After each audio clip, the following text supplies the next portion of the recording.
Kumbuka kusubscribe na kushare. Jamani, hebu tusimame tumpige makofi. Tusimame tumpige makofi. Safi kabisa. Mwanaume kutoa jasho. Tafuta hela kwanza. IPM.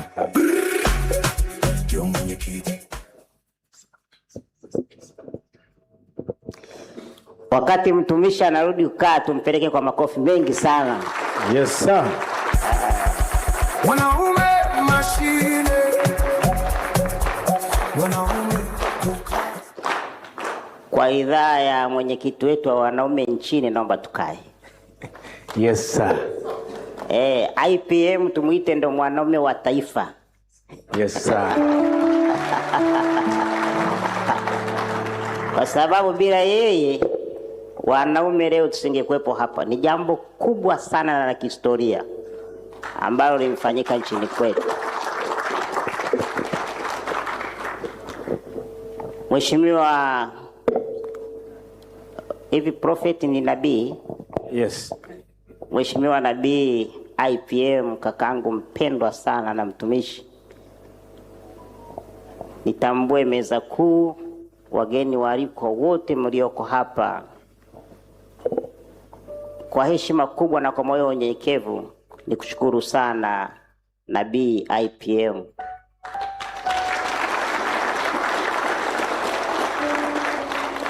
Kama alivyosema, mimi naitwa Petro Magoti, ni mkuu wa wilaya ya Kisarawe. Niombe radhi sana kwa kuchelewa, nilikuwa Dodoma, niliitwa jana. Kwa hiyo asubuhi nikatafuta treni nikakosa, ndege zote ziko Pemba. Kwa hiyo dereva wangu ameendesha gari spidi ambayo sijawahi kuona, nimefika hapa. Yes sir. Na nilimwambia nikikosa kikao huna kazi leo. Kwa hiyo nikushukuru sana nabii. Mimi nitaongea mambo machache sana na wanaume wenzangu. Sasa wengine wanaweza kuniona mfupi wakasema mtoto, mimi ni mtu mzima.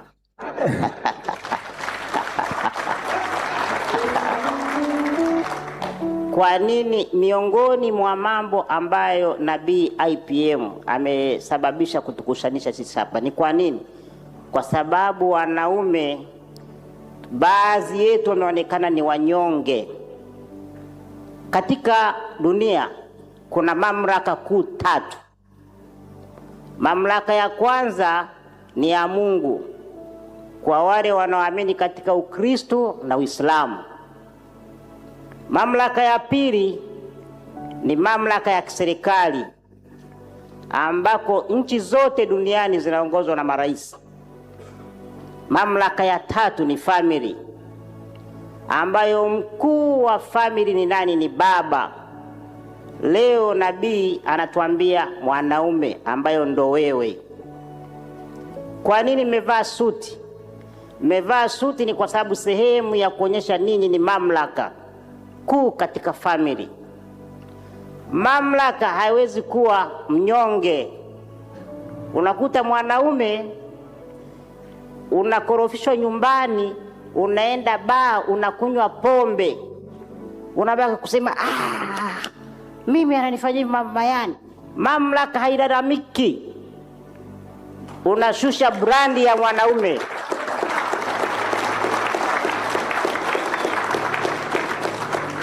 Yani ni kama mimi leo mkuu wa wilaya, Mheshimiwa Rais ameniteua, niko Kisarawe, mtumishi amefanya kazi, naenda ofisini naanza kulia, yani huyu Garabia anafanya hivi.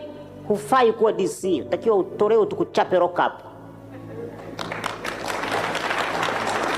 Kwa hiyo jambo la kwanza lazima ujue kwamba mwanaume ndani ya family, wewe ndo final say na mtu wa mwisho kutoa maamuzi, na chochote unachokisema ndani ya family kinatakiwa kitekelezwe. Na kama unashauriwa kwa staha na heshima, mwanaume hakosolewi. Hilo lazima ujue. Ukisha sema mke wangu mwisho saa 12 kurudi nyumbani, full stop. Hawezi kusema tena wewe mbona unarudi saa 4, mimi saa 5, sasa nikirudi utanifanyaje? Usijibizane naye. Umeshatoa maelekezo, nyamaza, tulia. Sasa unakuta mwingine anajibizana na mwanamke. Mamlaka lazima ulinde brandi ya mwanaume. Yes sir. Kama huwezi kulinda brandi ya mwanaume, turudishie sehemu zetu za siri uendelee. Hebu piga makofi mengi kwa DC. Mwanaume hatari kabisa. Ongeza makofi mengine kwa ajili ya DC. Na ndio maana na mimi nikamwambia ndugu yangu, kakaangu mpendwa sana, na mimi nisema IPM, mimi nakupenda sana kakaangu. Umenyoka. Mwanaume hutakiwi kuwa na kona kona. Mwanaume hutakiwi kutoa ahadi unasema nitakufikiria, linawezekana. Yes, no, full stop. Yes sir.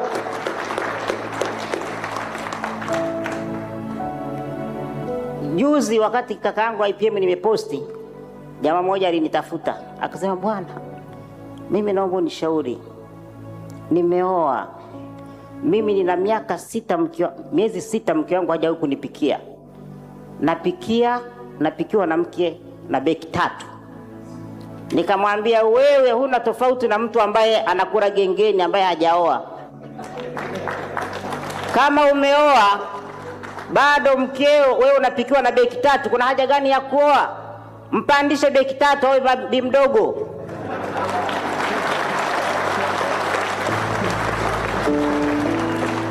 Mpandishe cheo. Hata mke wako anafanya kazi kama anafanya kazi, anashindwaje Jumamosi na Jumapili kukupikia? Na sisi tuliotoka kanda ya Ziwa, mimi kwetu ni Msoma, sifa ya kwanza ya mwanamke lazima ajue kupika, akusongee ugali. Sasa anasema, Mheshimiwa DC, mimi nikitoka nyumbani mke wangu ameshikilia tu simu, hanipokei. Yeye jamaa anasafiri sana.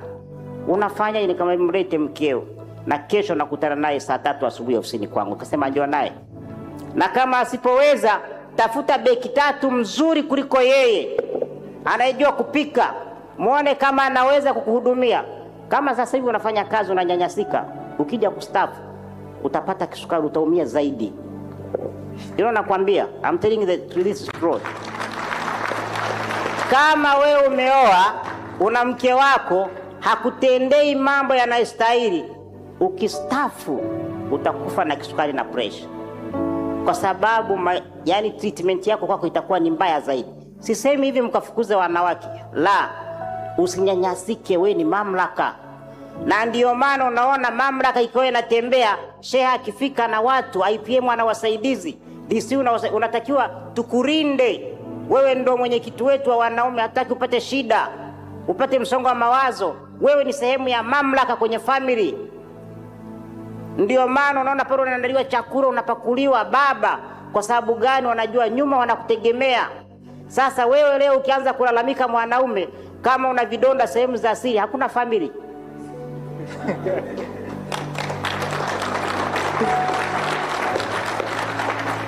Sasa nataka niwaambie sasa, mwanaume ni nani? Mwanaume ni mtu mwenye jinsia ya kiume, mwenye umri wa miaka 10 na kuendelea. Ukisoma kitabu cha Mwanzo mstari wa 1, Mwanzo 1 mstari wa 27, Mungu akaumba mtu kwa mfano wake, akamuumba mwanamume na mwanamke. Kwa hiyo mtu jinsi ya kiume katika jamii anaweza kuwa mme, mjomba, baba, na wewe uliyevaa tai. Lakini katika muktadha huu tukijikita kuangalia mwanaume kwenye nafasi ya mume na majukumu yake katika ndoa, ukisoma Waefeso 5 mstari wa 23, kwa maana mume ni kichwa cha mkewe. Na ndio maana ukitaka kuua ng'ombe unamkata kichwa, hamna uhai tena. Kichwa ndo mambo yote. Kwa nini? Ukisoma Waefeso inasema kwamba mume ni kichwa. Kichwa ndo kina macho, kina akili, kina ubongo, kina mdomo, kina pua, kina masikio, ndo overall in the family. Kwa hiyo wewe usipokuwa kichwa kwenye familia, wewe sio mwanaume. Unatakiwa uturudishie vyombo vyetu, uvae abaya, uendelee na mambo yako. Yes sir. Unanipata vizuri? Yes sir. Kichwa maana yake kuwa chanzo cha mambo. Wewe ndo ndani ya nyumba unaweka mikakati. Manager wanaita domestic manager, mama wa ndani ana take place, anaendelea. Fikira kuu na mtu mwenye upeo wa kuongoza, sio maneno yangu, soma Waefeso 5 mstari wa 23. Wewe ndo fikira kuu ndani ya family. Na ndio maana leo umekaa hapa, nabii wetu IPM kaka yangu amesema vaa suti, vaa tai. Tai ni alama ya hatari, mamlaka. Muda wowote unaweza kuchukua maamuzi makubwa, madogo, mazuri, mabaya kwa ajili ya familia yako. Huyo ndo anaitwa mwanaume.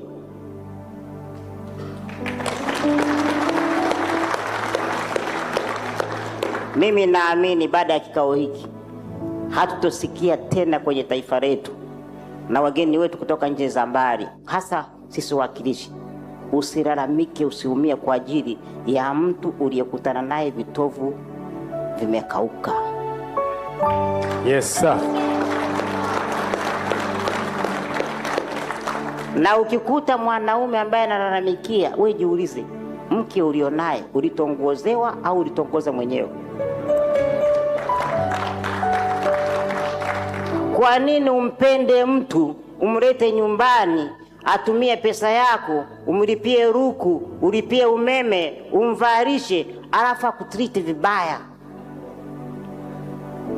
No, can't be. Kata mti, panda mti. Yes sir. Makofi mengi kwa DC tafadhali. Sisi wanaume tumeumbwa kuwapenda, na wanawake lazima watutii. Mpende kadri ya uwezo wako, lakini lazima akutii. Mimi kakangu nabii, kuna rafiki yangu mmoja alikuwa naoa, akaja DC, nisaidie bwana, nafanya engagement. Mimi nabii nafuga, nikampa mbuzi 3, nafikiri na kuku 4. Alafu kilichonisikitisha, siku ya engagement akapiga magoti. Mwanaume unapigaje magoti kumvalisha pete mwanamke? Huo ni umama. Makofi mengi tafadhali kwa DC. Huo ni umama. Huo ni umama. Huo ni umama. Huo ni umama.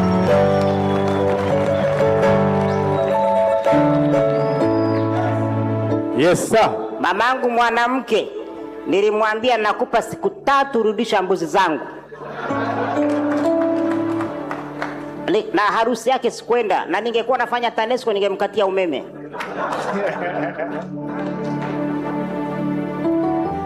Kupiga magoti ni kusujudu na kutii.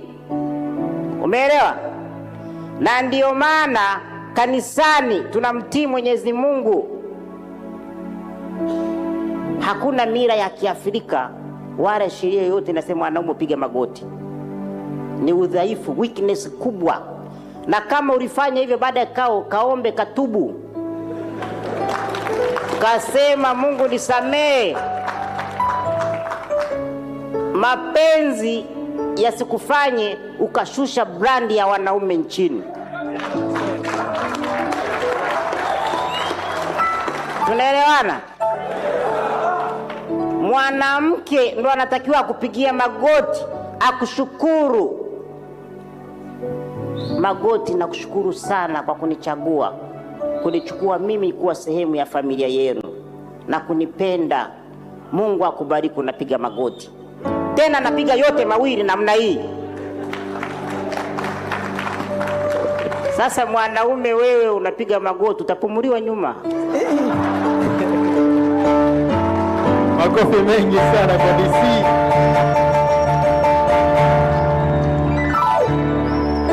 Mwanaume ni nani? Mwanaume ndiye mbeba maono kwenye ndoa au familia. Yeye ndiye anajua dira ya familia, ya ndoa yake, na mkewe anafanya kazi kusaidia mwanaume. Ndo ukikaa unasema mwaka huu nataka nijenge. Sasa mama unampa pale na watoto wanajadili, tunataka tujenge, mshahara wetu ni shilingi 500,000. Kila mwezi tutatumia 200,000, 300,000 kujenga. Ndo maono, ndo dira. Unamwambia mke wangu nataka tuzae watoto 5. Unasemaje? Mume wangu utaweza kuwalea? Nitawalea. Unatoa maono. Mwaka huu nataka watoto wetu wasome. Wewe ndo future plan ya family. Mwanaume utaki kukaa unalialia ndani, unahuzunika, mke amekuuzi, unatoka unaenda unarudi saa 8 usiku, mwisho ugongwe, unakaa baa mpaka huduma anakuambia nyanyuka baba, tunafunga baa. Wewe sio mwanaume.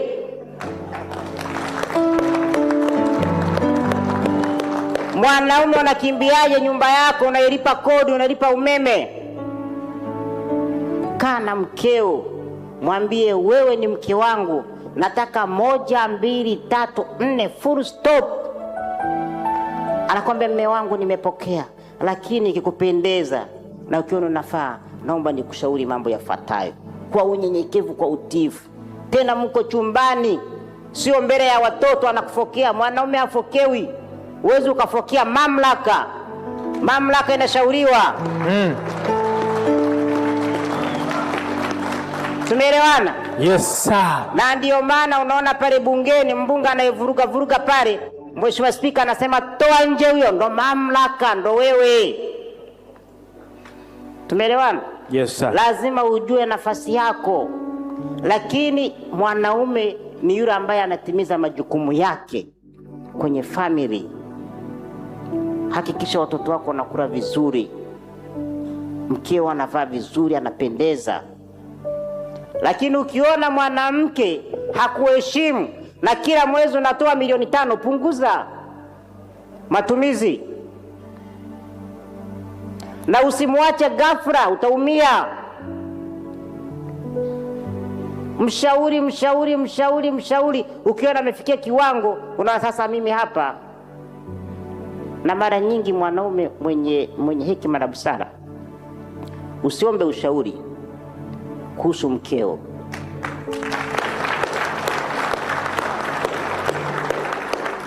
Hayo ni mawazo yangu kama Magoti. Kama mke wako ameshindwa kukusikiliza, umekaa zaidi ya mara 5, akimsikiliza mtu mwingine ndio aje kutii, na maana utiifu wake hauko kwako, huko kwa huyo. Achana naye.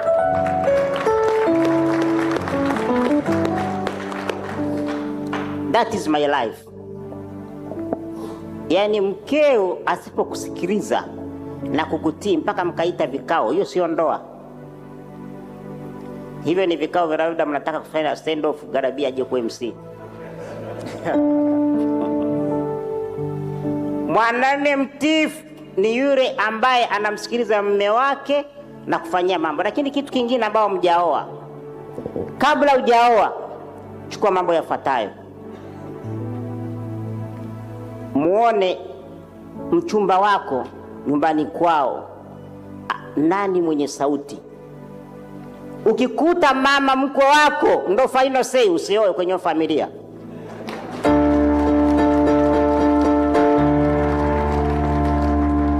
Usioe kwenye familia. Acha. Hata kama unapenda kinamna gani, tafuta chombo kizuri zaidi ya kile, weka ndani. Yani familia inafanya kile ambacho kinafanyika kwenye familia. Kama kwenye familia baba mkwe wako mtarajiwa hana sei, chochote anafanya mama mwenye nyumba. Mama anatoka haagi, anarudi ya muda anaotaka. Mama hamwandali chakula mume wake. Mama hamfuri mume wake. Mama hamnyoshei nguo mume wake. Mama hamwandali chakula. Usioe kwenye familia. Unachukua matatizo unaongeza kwenye ukoo wenu na migogoro. Tafuta familia ambayo mama ni mtiifu na mwanaume hatolewi taarifa. Mkeo anapotaka kutoka, wewe umekaa ndani umelala, mkeo anaoga, anavaa, anamaliza kuvaa, anaweka hapa mkoba, anakwambia Garabi, natoka kidogo. Huyo sio mkeo, huyo ni mshikaji wako.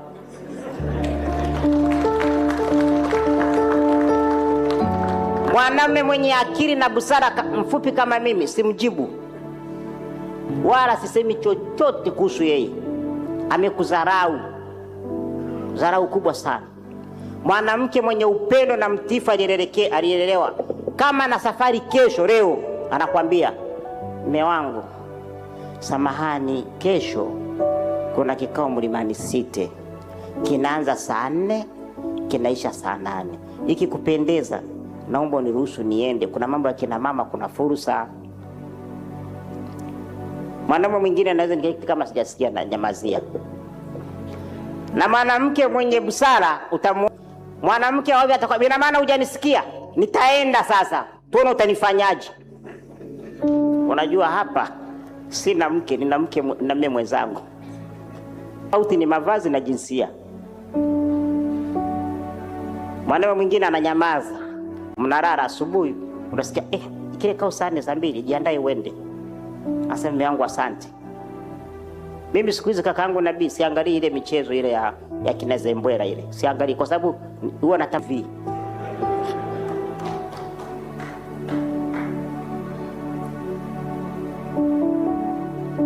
Na mimi Zembwela nilikuwa nampenda, ni rafiki yangu. Sasa vile imefika ikasema Zembwela tena hapo nazingua hapo. Anashusha brand ya wanaume nchini. Na mimi ningekuwa waziri wa michezo ningeifungia ile. Tuonyeshe maamuzi mwanaume. Wewe umeshajua unagongewa mtu ambaye yuko ndani unaishi naye, unabembeleza nini? Hatuna uhaba wa wanawake, na sifa ya mwanamke lazima mwanaume ujue kutongoza. Yes sir. Umeelewa? Yes sir. Mwanaume ni mtawala wa mkewe na watu wake wote nyumbani kwake. Hiyo usoma Mwanzo 3 mstari wa 16. Watakuja semea kale kanatoa wapi maneno ya kwake? Tu ya kwangu ni maandiko matakatifu. Mimi naishi humo. Akamwambia mwanamke, hakika nitakuzidishia uchungu wako na kuzaa kwako. Uchungu utazaa watoto na tamaa yako itakuwa kwa mumeo, naye atakutawala.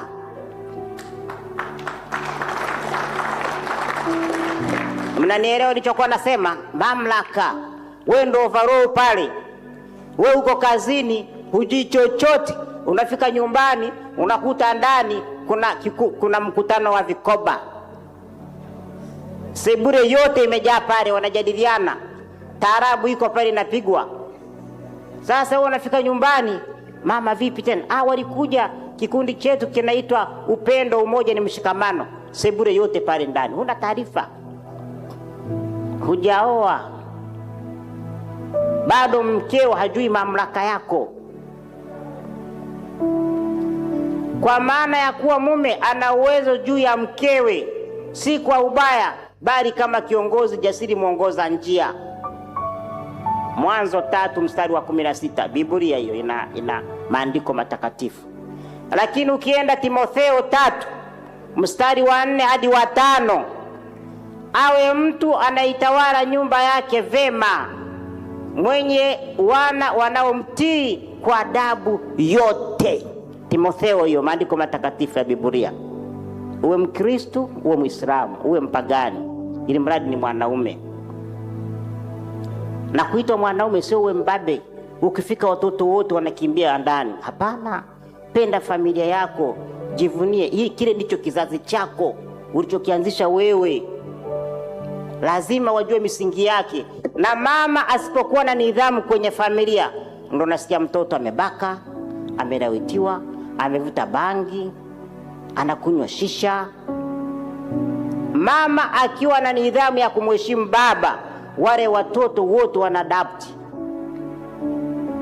Iko hivyo.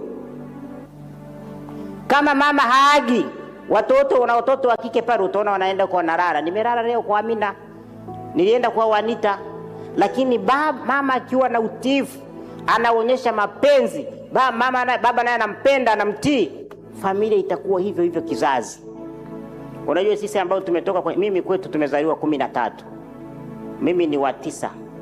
Inawezekana mayai ya baba ilikuwa imechoka ndio maana nikawa mfupi.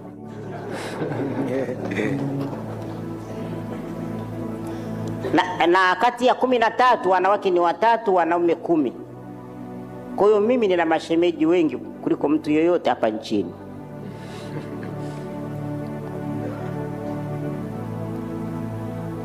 Sasa niambie, mmekusanyisha familia ya watu 47 iko pale nyumbani.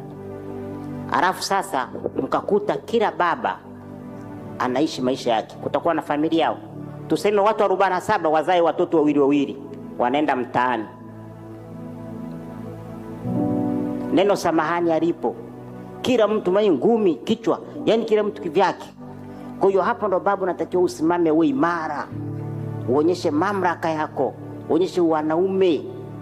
Uonyeshe baba ni mlezi, baba ni kiongozi, baba ni mwalimu, baba ni mfano. Sio umekaa sebuleni pale TV inaonyesha watu wanapigana busu, umekaa na watoto. Sio maadili yetu. Watoto wakitoka hapa na wanaenda kujifunza. Sio wetu wenye uwezo. Jua muda gani ukae uangalie TV, muda gani usiangalie TV na watoto wako. Michezo yetu imejaa mapenzi 90%. Baba amekaa pale, mama watoto, mabusu pale, watu chumbani, umekaa na watoto. Ikifika pale unabonyeza simu, mtoto amekaa na kuangalia hivyo watu. Anasema kumbe baba naye anapenda haya. Utamuonyaje mwanao? Lazima tulee familia katika maadili mazuri. Na ndio maana leo nabii kakango IPM akaona wanaume tuseme, na karibia kumalizia nabii. Kwa kuwa kichwa mume ni mfanya maamuzi na uchaguzi sahihi katika ndoa na familia. Timotheo 3. Mfanya maamuzi ndo mamlaka. Nimekwambia kwenye dunia kuna mamlaka kungapi? 3. Mamlaka ya kwanza ni Mwenyezi Mungu, mamlaka ya pili ni serikali, mamlaka ya 3 ni kwenye familia ambaye ni baba. Mtu yoyote anayetaka ama staki, wewe ndo mamlaka, final say. Na pale nyumbani hakikisha kila kitu kinachofanyika, kinachotaka kufanyika unakijua kabla. Kwenye mambo ya familia usifanywe surprise. Hiyo sio ndoa, uchumba. Na hata surprise ya pete, ndio maana unaona wengine wanakataa. Mtu anajirusha baharini, nimemkataa, amenikataa, hapana. Niliona juzi kijana mmoja amechoma nyumba. Kwa sababu gani? Amemsomesha mtu. Anakuja unamsomeshaje mtu ambaye hujamuoa? Hiyo sio biashara ya kubeti. Usibeti pesa kwenye maisha.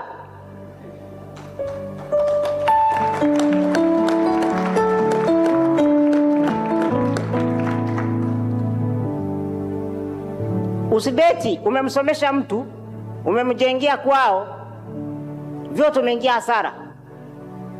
Na sipoangalia kwenu, mamako anaangalia nyumba ya makuti.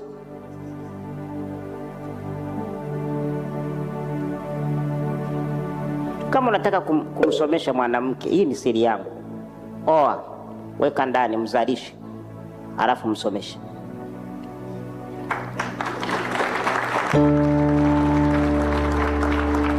Ili siku akikuacha una kiumbe pale unamkumbuka.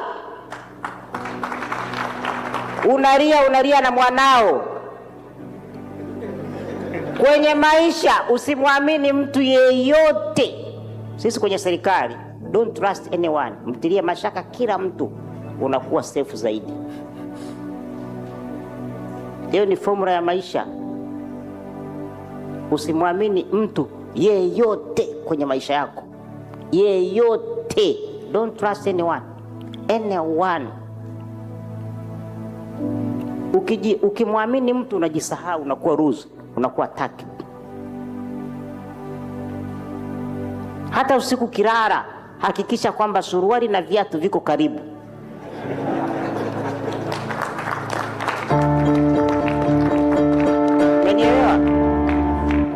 waliopita JKT tunajua unalala viatu vyako vinakaa wapi?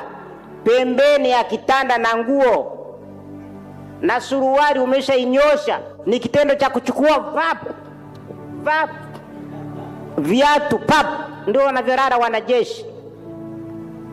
Sasa unalala boxer iko huku, vest iko huku, suruali iko kwenye kabati. Ndugu yangu,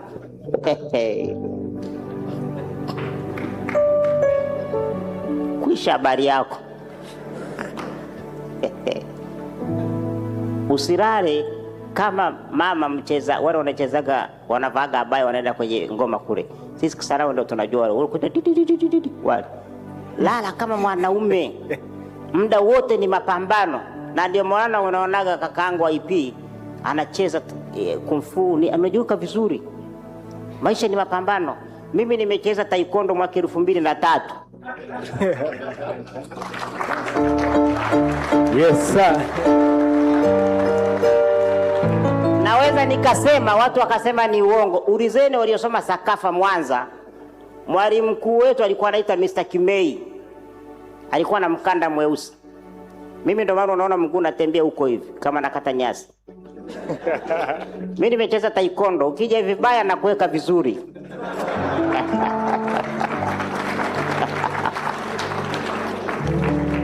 Na ndo maana nakwambia shosho, usinichukulie poa hapa. Nikichechama humu watu mnavua tai. Makofi mengi kwa DC tafadhali. Sasa basi, la mwisho, nina mambo 4 muhimu unayotakiwa kumweleza mkeo. Mambo mangapi? 4. Very important. La kwanza,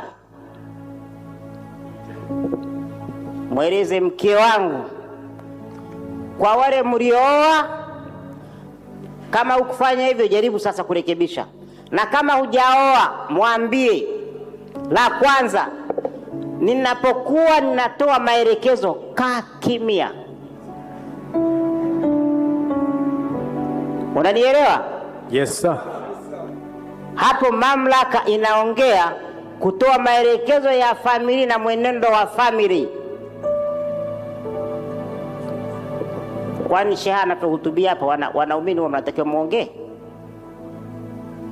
Kanisani kwenye mahubiri wale wa Kristo, askofu au nabii anapoongea wao kunapiga kelele?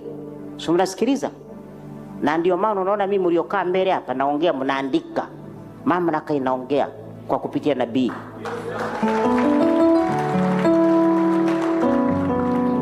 Mwanaume anapoongea, ndoa inahitaji nidhamu ya mawasiliano, si kila wakati kutoa majibu au kupingana. Unaanza kuongea, mkeo anasema kaanza kelele bwana. Mwanaume anagubu huyu. Wakati anaongea hayo maneno, watoto wanasikiliza, wana noti, kumbe baba anagubu. Ukishafika nyumbani hatuna raha, ni kelele tu. Kwa hiyo wewe umefika kwako, kumbe mkeo hana raha.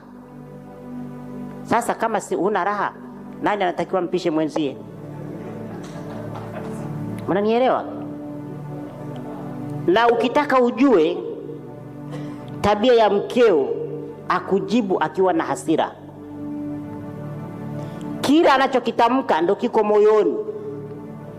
Usipokitibu leo kitakubaka hapo baadaye. Na usiombe mwanamke anakutriti vibaya ukastafu, ukakaa nyumbani huna kazi. Nakwambia ukikaa miaka mingi ni 8 unaondoka. Atakuona wewe ni mzigo dustbin pale nyumbani. Ni kidai kumepita, unalalala kwenye makochi, suende huko kwa wanaume wenzio utembee. Mimi kila siku nikisikiliza wananchi wachache, ni 45 wachache. Wanaume mnaumizwa sana na hatusemi. Usivumilie manyanyaso kwa sababu nimezaa naye.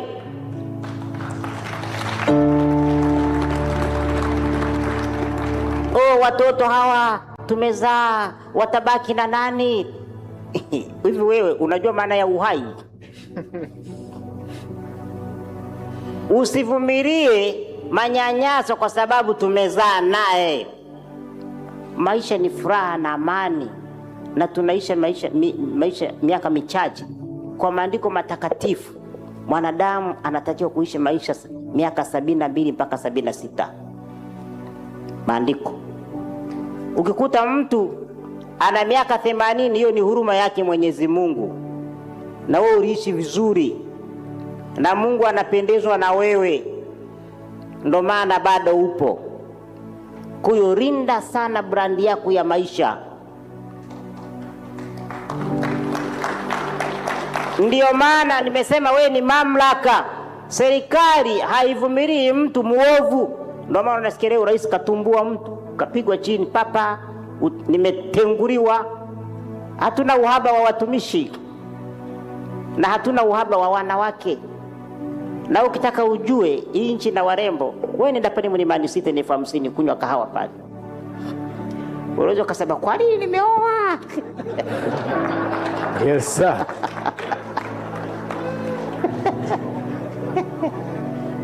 Vinapita vyuma vimenyoka. Pisi. Sawa, mashallah. La. Jamani, sijui niwe Muislamu nisilimishe. Lakini unasema Roho Mtakatifu niongoze nishinde tamaa. Shetani toka. Mke wangu ni mzuri kuliko huyu.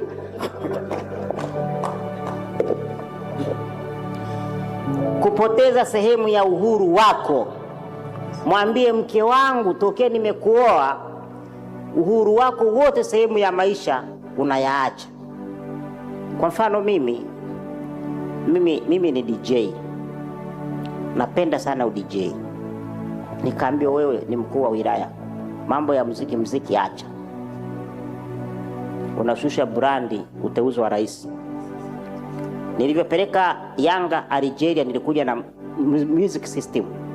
Na wakati mwingine nilikuwa na rafiki yangu Majizo kule EFM kujifunza uDJ. Wakanambia acha, unapoteza vitu fulani kwa sababu hauko huko. Napenda sana mimi uDJ. Na hata mimi leo nikisema ni MC, kakaangu Arabia hanishiki. Wakasema hivi vitu viache, utavifanya ukistaafu. Kwa hiyo na mke wako ukimuoa, mwambie mke wangu nimekuoa, sehemu ya uhuru wako unauacha. Mweleze kabisa, kwangu hapa sitaki uingie usiku. Mwambie ukishaoa, hata sisi wanaume usiongozane na mtu ambaye hajaoa. Hiyo ni formula. Mkikaa dakika 10 anaongelea mademu, wewe una mke, mnajadili nini? Yes sir. Kaa na watu waliooa, ambao hawajaoa sasa tutengani. Kaa nao kwetu muje kujifunza. Wewe unafikiri kama kijana huyu hapa hajaoa, anakaa na Garabi, atamwambia nini Garabi wakaa pale Mlimani City? Atasema bro, unaona kile chokoru uko wapi? Hebu mamlaka ifanye hivyo.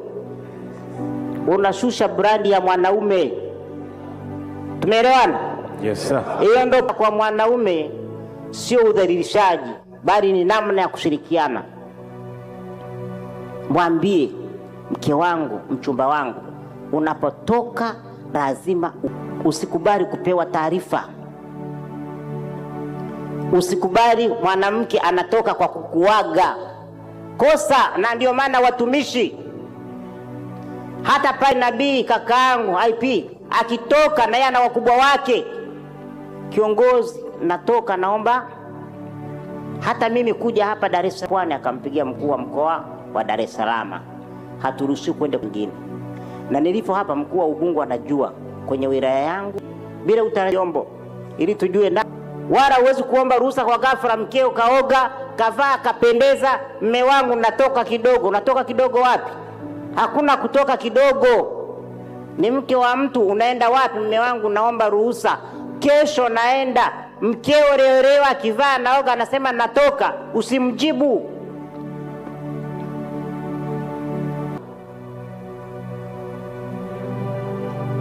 Usimjibu. Unaweza kumwambia tu, naona tumeanza kudharauliana humu ndani, nenda ulale. Na akirudi lazima kueleze kwa unaga ubaga alienda wapi.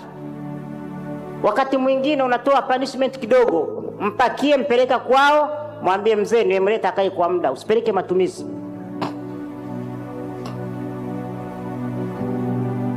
Mwacha akae miezi 3-4 na unamwambia baba nimemleta hapa nyumbani.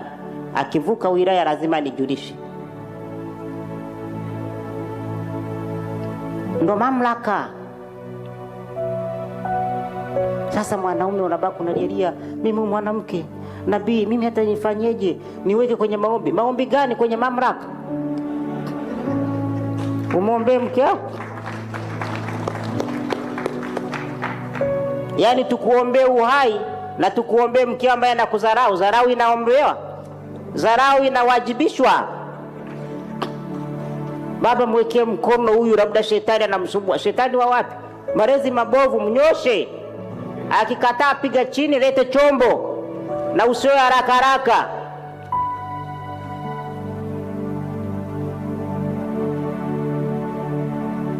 Huyo ndo mwanaume. Na mimi nataka niwaambie, tukiwa imara, tukasimamia familia, wewe ukasikia watoto hawa wanapumuliana visogoni. Maadili yamekuwa mabovu. Wewe unafikiri kwa nini mtoto wako wa kiume anapumuliwa visogoni? Hatukuwalea vizuri. Pale nyumbani baba ngumi, mama ngumi, mtoto ngumi. Familia, kuna familia hapo. Na ndio maana leo nabii kakangu IPM akasema wanaume tukae tuongee, tukumbushane mambo na usiwe busy sana. Mimi leo juzi kabla hajasafiri nina vijana wangu kama 4, huwa naingia chumbani kwao nafunga mlango.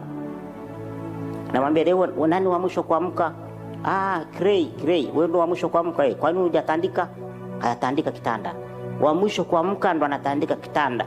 Na kabla ya kutoka nje hakisheni mmeoga. Lakini nani leo ana deki choo? Kwa nini hujadeki? Deki choo. Wafundishe. Mtoto anamaliza form 4 hajui kupika, ataolewa na nani? Haolewi.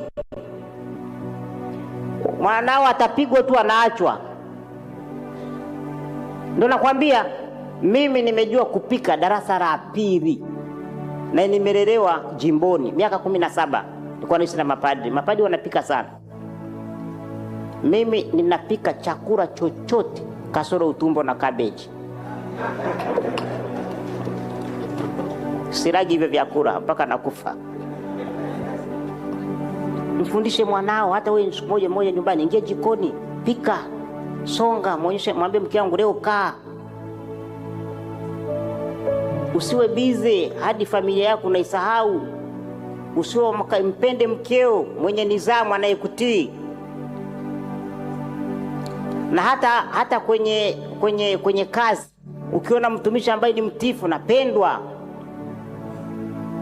unyenyekevu, mwanamke lazima awe na staha. Lakini hata wewe usimgombeze mkeo mbele za watu, mbele za watoto. Muite ndani, mwambie mke wangu hili silipendi, fanya 1 2 3. La mwisho,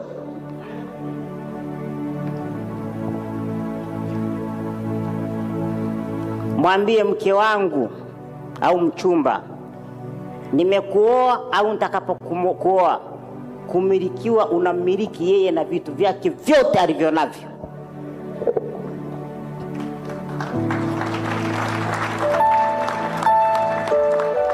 Mwambie hilo. Na ndio maana umetoka nyumbani kwenu, uko hapa, mwambie namiliki miguu yako, namiliki macho, namiliki nywele, namiliki kucha, namiliki mdomo, kila kitu. Na kama ana mnyungu namwambia na mafuruji namiliki. Yes sir. Uko chini ya himaya. Ni kama mimi sasa hivi namilikiwa na serikali, niko pale, lazima kila kitu unakuwa pale na wasaidizi wanakuambia DC, sisi wakuu wa wilaya inaitwa kamati ya usalama, nina wakuu wa vyombo wale 14. Kwa hiyo unaweza ukavaa jinsi ukamwambia mkuu, samahani, rudi ubadili. Hiki kikao cha leo sio cha, ni kama mimi ningekuja hapa nimevaa pensi. Unafikiri nabii wale wasaidizi wake wangenusu niingie? Wangekwambia mkuu, hatuko kwenye mazoezi ya jogging. Tunakuheshimu, ni mkuu wa wilaya, lakini rudi uvae. Kwa hiyo lazima mkeo ajue wewe unamilikiwa. Yuko pale kwako, chini yako. Na kitu kimoja ambacho wengi wanakataa, ukioa mwanamke mtoto wa mtu umemwajiri, ni ajira ya kudumu. Wengi hawataki, wasema ni uzalishaji. Hapana, ana uhakika wa kula, ana uhakika wa kuvaa. Utake usitake, lazima umpendezeshe mkeo. Kwa hiyo mtu anayemiliki lazima akuheshimu na kutii. Ndoa inakuweka chini ya umiliki wa mwanaume. Ndoa ndiyo maana anakuja kwenu na wazazi wake wanamkabidhi kwako. Kwa mfano mimi nilivyokuwa naoa, nilienda na wazee wangu, nilikuwa na mzee Mangura na nani. Kwa hiyo tukakaa pale chumbani.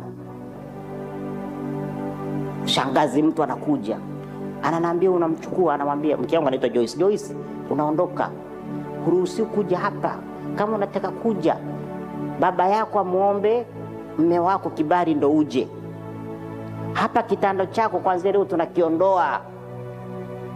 Sasa umekaa unasikia mkeo anakuambia, mume wangu, kesho nataka niende kwetu kusalimia. Usimruhusu. Baba mko wako akupigie simu, au mama mkwe, baba, samahani, naomba mkeo aje nisalimia, walete wajukuu kidogo. Ndio utaratibu wa mila za Kiafrika huko hivyo. Tumeelewana? Walisha kukabidhi, anaenda hapo njiani akipata ajali, alafu wazazi wanasema tukua na taarifa na wewe. Na siku anaondoka unapigia simu mama mkwe, amepanda gari treni ya saa 3. Akifika kule, nimempokea. Siku anaondoka narudi, anakuambia amepanda gari anakuja. Anajua wewe huyo, sasa unajua hii ndo familia. Hitimisho, mwanamke ni mamlaka. Mwanaume ni mamlaka. Mwanaume ni mtawala. Mwanaume ni kiongozi. Mwanaume ni kuhani wa nyumba yake. Mwanaume ni mlinzi wa nyumba yake.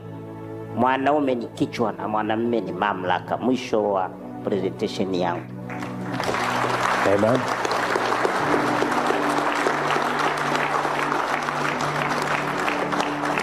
Mungu awabariki sana. Mungu aendelee kuwatunza wanaume wenzangu. Sisi ndo kichwa cha family, sisi ndo na mamlaka. Karibuni Kisarawe. Mungu awabariki sana. Asante kakangu IPM.